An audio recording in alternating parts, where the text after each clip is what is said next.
ಜೋರಾಗಿ ಹೇಳ್ಬೇಕು. ಇದು ಕಮ್ಮಿ ಆಗಿದೆ. ಹಾಂ ಈ ಸೊಂಟ ಸ್ವಲ್ಪ ಪರವಾಗಿಲ್ಲ. ಚಂದ್ರಶೇಖರ, ನಾನು ಬೆಂಗಳೂರಿಂದ ಬಂದಿದ್ದೀನಿ. ಇದು 4 ಸಾರಿ ಬಂದಿರೋದು. ಇದು ಸೊಂಟೆ ನೋವಿತ್ತು, ಇದು ಕಮ್ಮಿ ಆಗಿದೆ. ಸೊಂಟೆ ನೋವು ಕಮ್ಮಿ ಆಗ್ತಾ ಇದೆ, ಸಂತೋಷ ಇದೆ. ಹಾಸ್ಪಿಟ್ಲಲ್ಲಿ ತೋರಿಸಿದೆ, ಕಮ್ಮಿ ಆಗಿಲ್ಲ. ಇಲ್ಲಿ ಬಂದ್ಮೇಲೆ ಕಮ್ಮಿ ಆಗಿದೆ, ಆಗ್ತಾ ಇದೆ. ಟ್ರೀಟ್ಮೆಂಟ್ ತಗೊಳ್ತಾ ಇದೆ.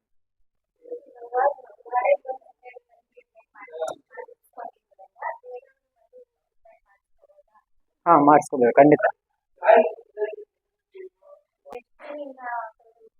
12 ವರ್ಷ ತೋರಿಸಿದೆ ಆಂಧ್ರ ಕಡೆ. ನಮ್ದು ಆಂಧ್ರ, ತಿರುಪತಿ, ಮೆಡ್ರಾಸ್ ಹೋಗಿದ್ದೆ ಒಂದ್ಸರಿ. ಏನಿಲ್ಲ, ಸ್ಕ್ಯಾನಿಂಗ್ ತೆಗೆದ್ಬಿಟ್ಟು ಏನಿಲ್ಲ,